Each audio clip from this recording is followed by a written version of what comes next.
This is called, what was it?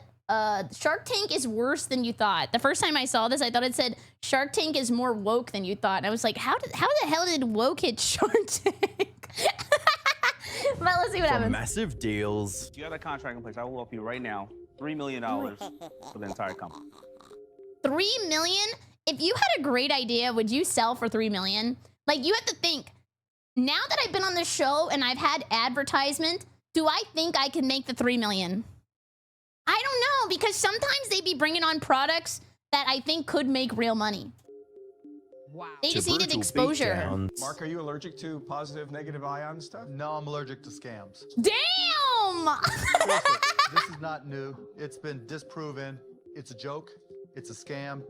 It's not real. I'm out. And crazy crash outs. I would take an offer from anybody besides Mr. Wonderful. What? I paused and I thought he just didn't spawn with a mouth. I was like, what happened to him? He was yapping so much they had to take his mouth away. You. Worst presentation ever. Wow. Oh, that was me. For many, Shark Tank is the best show on TV, and it's easy to see why. It has a predictable yet entertaining format with plenty of drama, suspense, and jaw-dropping moments that leave you glued to your screen, something that's apparent from their views on YouTube alone. What most people don't realize, however, is that beneath the show's spectacle lies a world of manipulation, exploitation, and life-threatening scams. Hi, I'm the Threatening scams? I don't know if I've ever had my life threatened over a scam. The only scam I get now is I always get on my phone. Your toll fee is due. Yada, yada. You better pay it or we're going to come to your house and beat the crap out of you. No. Internet Anarchist. I create weekly YouTube documentaries, and today we'll be doing a deep dive into the dark underbelly of Shark Tank. Everything wrong with the show, its sharks, and the contestants. Now, some of these missteps can be chalked up to nothing but mistakes. But as you'll see by the end of this video, a few of them were deliberate offenses that ended up ruining lives. What? We wiped out our business bank account. There was about $100,000 in there at the time, and he mailed us a check for $8,000. For those who haven't seen the show before, Shark Tank is a reality TV show where aspiring entrepreneurs pitch their business idea to a panel of wealthy investors known as... I had a couple of good ideas and then people put me in my place, okay? Here's my Shark Tank pitch to you guys. I think they should make ice skates where the blade folds so you can walk around like they're regular shoes before you go skating. And then someone told me, what if they malfunction and then you die? Well, I haven't gotten that far yet.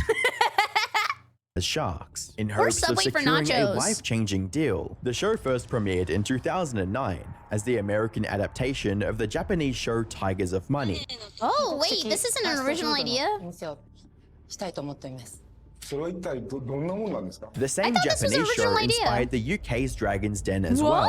While the concept was quite similar, the mere idea of someone potentially making it big thanks to the shark's investment was surprisingly gripping. Viewers also tuned in for every episode to see what creative ideas or products contestants would bring up. I don't know. There was the Rubik's Cube.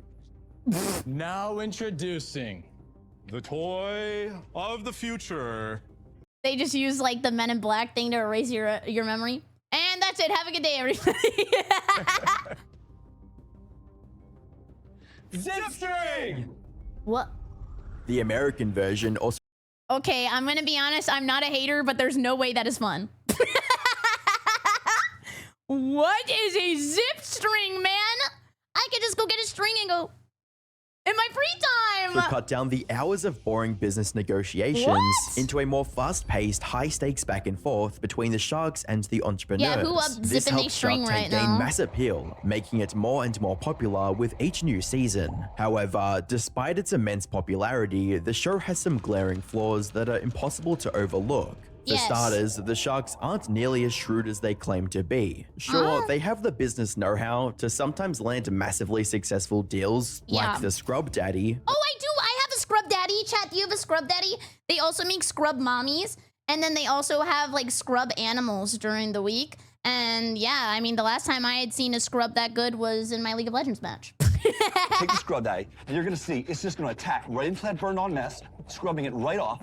And remember, I'm just using water. Look at that! There's no He's chemicals putting at all, the work. and it's gonna cut right through that. It's a good product. And It you won't can use his scratch any mouth of to your clean stuff surfaces, off. but it will clean them beautifully. Now, scrub daddy's not really smiling anymore, so I'm gonna put him here in the warm water. In just a couple seconds. Scrub Daddy was in there literally like this. Wait 1 sec, I had to open my water. I was about to do this. The Scrub Daddy was in the water. Here, I'll give you a voice acting experience. Anymore. So I'm gonna put him here in the warm water. And in just a couple seconds. I just spilled it all He's over back me. to bright, fresh, and clean every time. Lori Greiner invested over $200,000 She is for so a 20% pretty. stake in the company, and it paid off. I'll go to 20. We got a deal. Got a deal. Right. She gave him 20 bucks. Way to go, Aaron. Woo! Congratulations. The awkward silence. Scrub Daddy became a bigger success than Lori could have ever imagined. By 2024, it had already sold over $700 million worth of products. Whoa! 700 million! If somebody gave you $700 million and said that you had to spend it in a week or you would lose everything, do you think you could do it?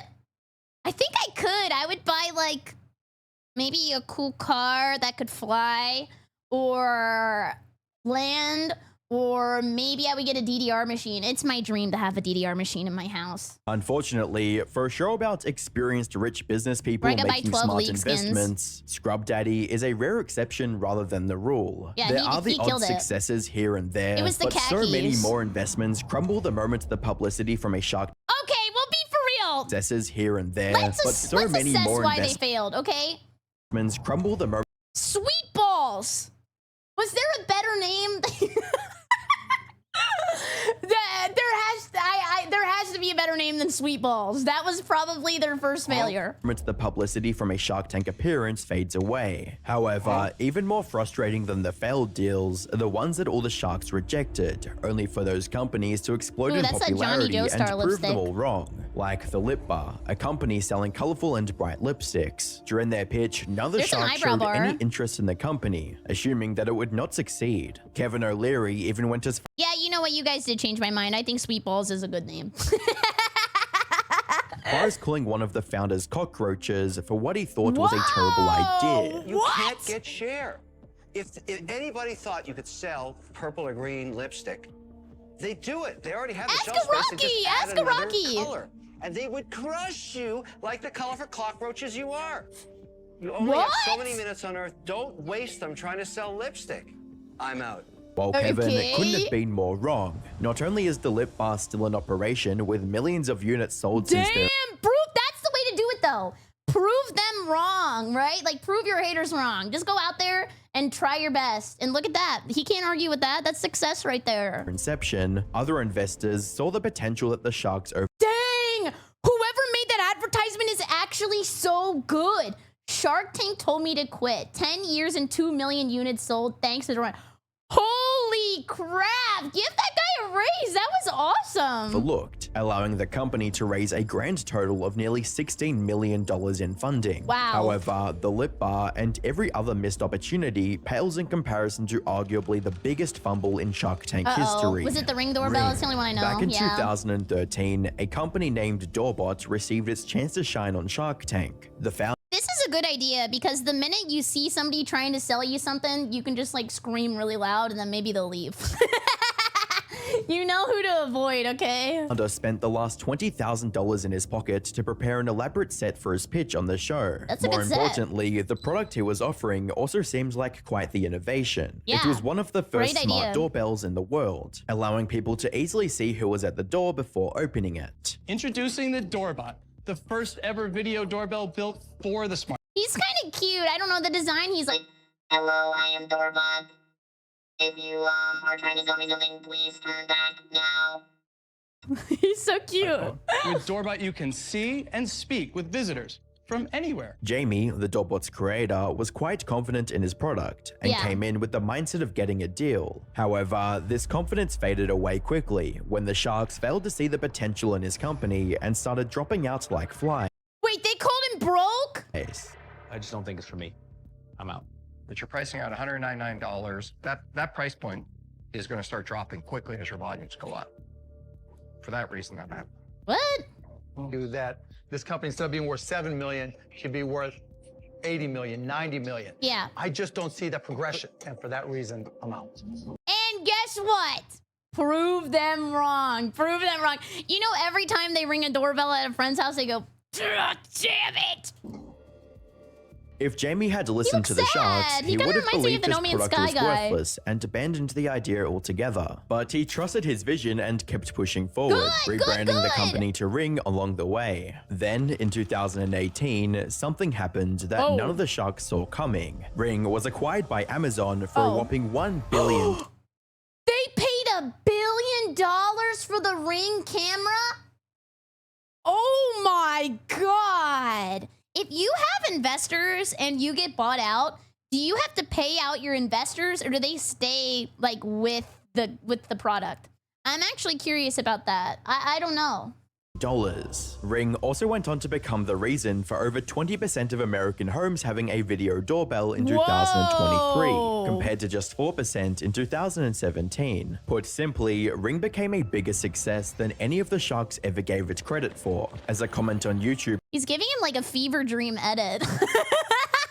I feel like I'm in the weirdest dream ever. Pointed out, craziest part of all of this is a few seasons later, he was a guest on Shark for a few episodes. What? Don't let a few people who don't understand your vision decide your fate. In the end, Jamie likely had no regrets about how things played out. Yeah. But what if he actually landed a deal? Well, there's a good chance that nothing would have changed, because as it turns out, many of the deals you see on the show don't actually happen. This might sound unbelievable, but it's true. There are so many. You're telling me the TV lied to me? Oh my God, never before seen. I can't believe the TV's full of liars and scammers. Many examples of deals that happen on air only to fall apart after the cameras have stopped rolling. This has to be, I always think about this when I watch Shark Tank. This has to be the most awkward portion. Like just walking in and then the guy goes, can you turn around? You kind of look like a dork. And then you got to do it again and again and again until you don't look like an idiot. One of the most common reasons behind these failed deals is sadly the sharks' greed. Take Show No Tell, for example. Shelley appeared on Shark Tank in March of 2013 with her 2 children to pitch her idea for a new type of beach or water park towel. Her invention allowed kids to run around and have fun. I have an idea. I just thought of this. I don't know. I'm not even in the shower. Normally my best ideas come in the shower, so you guys are gonna say this one's bad. You know how when you go to the water park and the ground's really hot and it burns your feet? What if they made like a spray for the bottom of your feet and it would be like spray shoes? And then that way you can still be barefoot, but the bottom of your feet are protected. Yeah, let's put shoes in a can. Traction issue? Dang it! Without the risk of dropping the towel. After hearing about— Wait, they already made that? Did they already make that? Wait, it's from Cloudy with a Chance of Meatball. Somebody already took my idea? I didn't know that was in Cloudy with a Chance of Meatballs. Her struggle after the 2008 recession and the passion she put into this project, Lori agreed to a deal. I think I see a ton of me in you. I love your drive. I love your passion. I like her. I relate to you. I've been on QVC for 14 years, and I know what it takes to— I started making everything by hand. Wow. I like you so much that actually what I'm going to do is I'm going to write you a check right now. Whoa! She cut Shelley a check of $75,000 for 25% equity, $25,000 more than she had originally asked for. This is a dream scenario for any Shark Tank contestant, the best outcome they could hope for. But for Shelley, what seemed like an act of kindness from Lori ultimately cost her the entire business. Because after the camera stopped rolling, Lori went back on her words almost immediately. She changed the deal and started asking for a lot more equity in the business. What? Shelley had to decline the new offer, resulting in a loss her business never recovered from. This isn't an isolated example either. There are many other companies that never received the cash they were promised on the show for similar reasons. That said, going back on deals is far from the worst thing the Sharks have done to some contestants. That's where he goes, they killed somebody. What? It's been a nightmare. I can't put it any more succinctly, In December of 2013, former American football player Al Baker went on Shark Tank to secure an investment for his struggling business. Hi, I'm Al Bubba Baker from Avon, Ohio, owner of the deboned baby back rib steaks. Oh. I'm seeking Wait, it's like, how do they make the McRib? How do they make the McRib? Is it like that? Do they just like put a bunch of meat into a blender and then they kind of blend it up and then like put it in a mold? $100,000 in exchange for 15% equity in my company. Things went surprisingly well for Al. The Sharks loved his ribs, and he ended up walking away with a deal with Damon John. But before he had the chance to celebrate this victory with his family, things took a turn for the worst. At first, things looked fine on the surface. The business stayed operational for many years, with Damon parading it as a multi-million-dollar success. However, in 2023, an LA Times article came out in which Al and his family talked about the struggles they had to face ever since signing with Damon on Shark Tank. That has to be hard too, because, you know, you see if you're struggling working with one of the sharks, you see them as like, oh my God, this guy's impossible to work with. But everybody online is like, yippee, like they're the coolest, greatest people in the world. It started with Damon changing the terms of the deal from $300,000 for 30% to just $100,000 for 35%. L, however, felt pressure to accept the new terms, knowing his business's success depended on this deal, stating, "You're in that environment, you're not asking a whole lot of questions. It's Damon John. My wife and daughter would have killed me if I said I wasn't signing this." Unfortunately, this was only the beginning of L's hardships. Shortly after he agreed to the far worse deal, Damon appointed his friend, Nate Holtzapfel, to handle the tech side of things, describing him as a, quote, internet genius, and putting him in charge of the website, online marketing, and funds management. This backfired almost immediately when the company's website went live only 3 hours before the Shark Tank episode aired on TV. And while it worked, they had to refund 14% of the initial orders because Nate failed to set up sales tax on the website.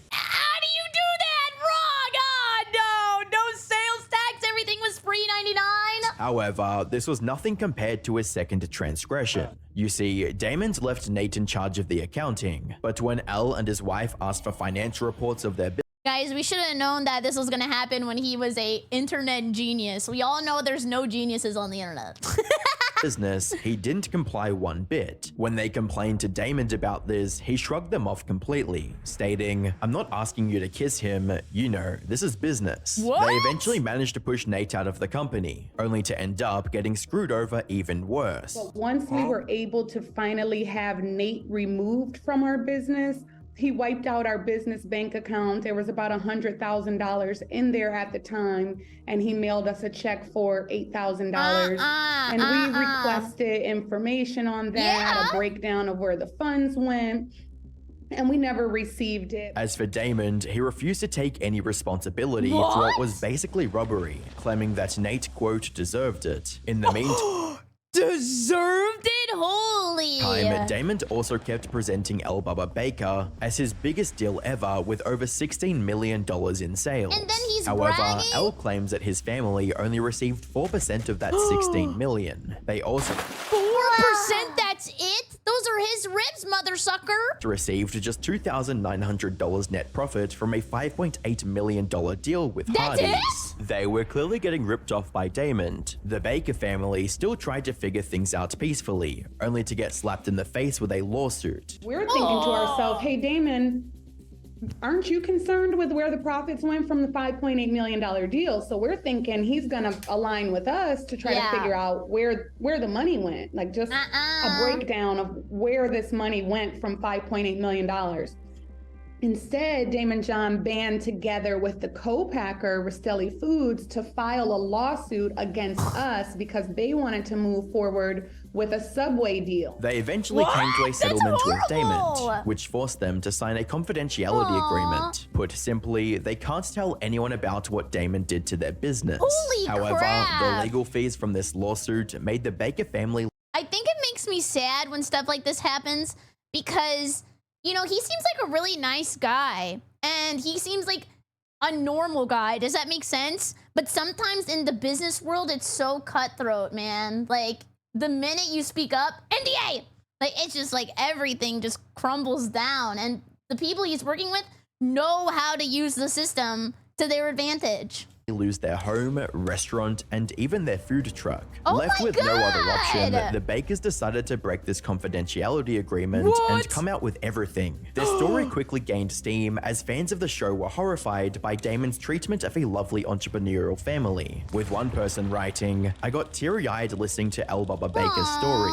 Watching a millionaire let them lose everything just to pocket an extra $1 million or $2 million is disgusting. There is absolutely no justification for them being shut out of their own business like that. That's horrible. I pray God restores them." Damon denied any wrongdoing. Justice LA Times article that Bubba Baker and Brittany Baker intentionally broke the confidentiality and put out and shopped to this reporter. His response is they broke confidentiality, so they're the bad guys. Oh my God. They felt like they had no other choice.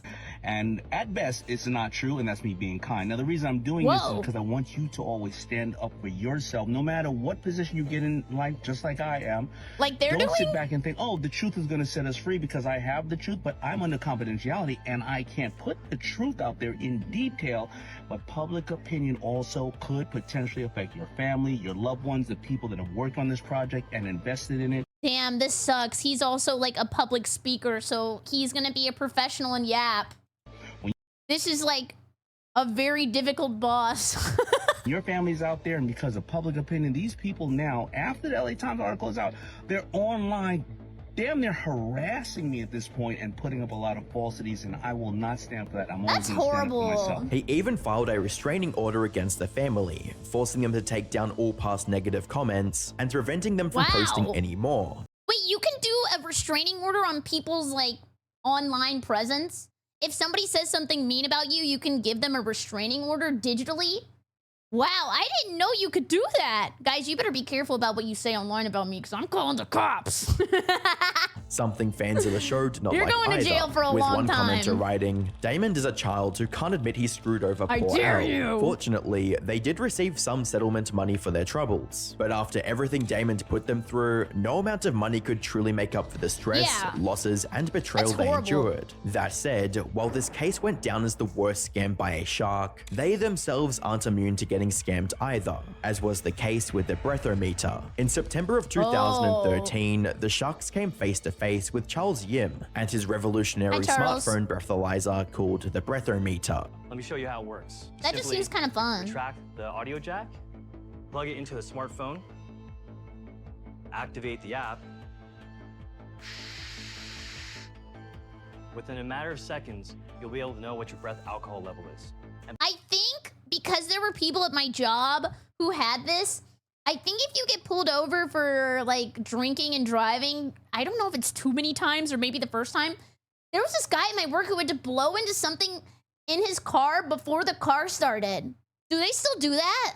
And better yet, it can even tell you how long it'll take to sober up. Whoa. And if need be, you can even hail a cab with a push of a button. For context, a breathalyzer is a device that measures the amount of alcohol in a person's system. Also, I used to work in a restaurant, so at least two people had that. Concentration, or BAC. The problem with traditional high-quality breathalyzers at the time, however, was that they were not only expensive, but also bulky and inconvenient to carry around. Charles's Brethometer solved both of these issues. The sharks were so impressed by his little invention that in an unprecedented Why did the narrator say little invention like he's Jimmy Neutron? move, all 5 sharks invested in the company at the same time. I accept. All right. Woohoo! Wow.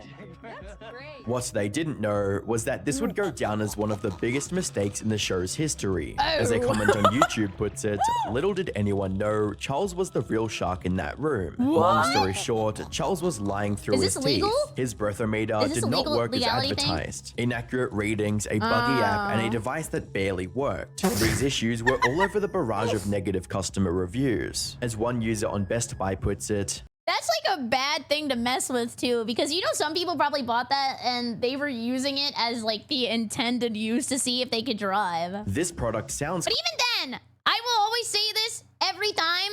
If you're unsure, Just get an Uber and then go back in the morning and get your car. It's not worth it. It's not worth it. Cool, but doesn't work at all. No matter what device I tried to put it on, it just didn't work. The app is not compatible with any device I had, and I read similar reviews on other websites about how it didn't work after an update. Charles, however, had no intention on fixing it anytime soon. Instead of working on improving the app and the hardware, he was instead living it big with the money he received from the sharks. The guy, Charles, I look at his Instagram and he'd be in Bora Bora. And I look at his Instagram. Shit. Yes. What? 2 weeks later, and he'd be in Vegas partying, you know, then he'd be on Nectar Island with Richard Branson. And I'd text him like, what the fuck are you doing? You're supposed to be working. Oh no, I'm networking. Next thing you know, all the money. The networking excuse is so funny. The minute you guys catch me at Disney World, I'll be like, oh, you know, I'm networking. I'm talking to Mickey Mouse. Sorry, that's why I'm not on stream today. God. All of the I'm using sharks that for lost the money everything they now. invested in his company. That being said, multi-millionaires and billionaires losing a few $100,000 each wasn't the real problem with the Brethometer. The real issue was that its failures put innocent lives in danger. Yeah, that's what I was You saying. see, Brethometer understated users' BAC levels, which is misleading at best and disastrously dangerous at worst. According to the FTC, the company claims their devices can measure BAC levels from 0.02% to 0.25%, yet they never tested them for beyond 0.02%. Imagine what would happen if somebody became intoxicated and their Brethometer suggested they could drive. Yeah, this is it legal likely would problems. not end well at all. So, by airing the Brethometer episode without verifying its legitimacy, the Shark Tank producers were partly responsible for whatever accident might have happened. Yeah. Not to mention the sharks who kept promoting it afterwards in hopes of making them Especially in the US, people here sue for everything. Like, I think I just saw somebody sue a restaurant because they put onions on his burger. I don't know. I just saw the headline. All I saw was man sues, I think it was like Whataburger or something, for onions on his burger. money back. In the end, the Brethometer company had to refund every customer. Oh, it seems legit? Oh, what happened? What happened? I actually only read the headline. Wait, what happened? Why did he sue? Was he allergic? Is that what it was? That's the only thing I can think of. Oh, it was an allergy. Oh, okay. Yeah, okay, that makes a little bit more sense. I think whenever I read it, it was just on my phone as like a Google pop-up thing. And it's my fault because I did download Google. I should have never done that. I get so much crap coming off the top of my phone every day now. Making it one of the biggest failures in 16 seasons of He actually did the same thing at Sonic as well. Oh my God! Shark Tank. Which brings us to the present day. And the big question is, are the sharks and the show's producers doing anything to make things right? Well, not really. Some of the sharks have found a new way to make money, selling out to literal scams. Damon John, for instance, happily promoted Jason Bond Picks, an online course-selling scammer. Damon John also endorsed... Damn, he's getting in a lot of trouble. He's been doing a lot of stuff that people aren't happy with. Jason Bond Picks, which, if you guys know stocks, you know what a joke that guy is. All right, listen, before I contacted Jason, I'm a shark, right? You know I have no problem about, ripping somebody apart or just saying I'm out. No, you're a sellout for money.